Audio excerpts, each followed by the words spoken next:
चलिए आज एक ऐसी कहानी सुनते हैं जो पूछती है आधी रात को दरवाजे के उस पार आखिर होता क्या है।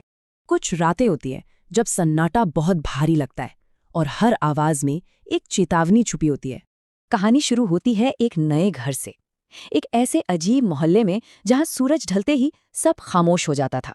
आस पड़ोस के लोगों ने बस एक ही बात कही थी, रात में दरवाजा मत खोलना। पर क्यों, ये किसी ने नहीं बताया। 3 रातें तो शांति से गुजरी, पर चौथी रात, ठीक आधी रात को, एक हल्की सी दस्तक, खट खट खट। दरवाजे के उस पार से एक जानी पहचानी आवाज आई, दरवाजा खोलो, मैं हूं। पर कौन मैं? और यहीं से असली खौफ शुरू होता है। दरवाजे के बाहर की आवाज अब बिल्कुल कहानी सुनाने वाले की अपनी आवाज थी।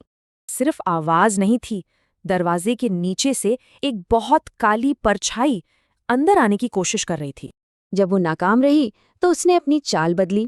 अब बाहर से माँ की आवाज आई, बेटा दरवाजा खोलो। ये कैसे हो सकता है, माँ तो शहर में है ही नहीं। दिमाग और दिल के बीच एक अजीब सी जंग छिड़ गई। और ये मानसिक खेल और भी बढ़ गया जब अचानक फोन का कैमरा अपने आप ऑन हो गया और स्क्रीन पर जो दिखा वो यकीन से परे था। मैं खुद दरवाजे के बाहर खड़ा था, बेजान आंखों के साथ। खतरा सिर्फ दरवाजे पर नहीं था। खिड़की से बाहर देखा तो कई सायेदार लोग घर को घूर रहे थे। फिर अचानक सब शांत हो गया और दरवाजे के नीचे से एक कागज का टुकड़ा अंदर आया।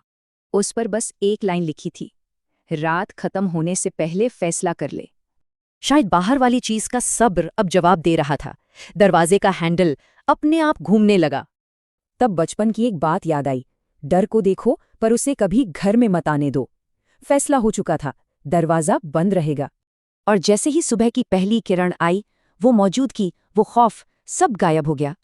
रात खत्म हो चुकी थी, पर सुबह एक ऐसा सच सामने आई जिसने सब कुछ बदल दिया। धूल में मेरे ही पैरों के निशान थे, बाहर की तरफ जाते हुए। तो सवाल ये है कि अगर दरवाजा खुल जाता तो बचता कौन, और असल में कौन अंदर आने की कोशिश कर रहा था या बाहर जाने की?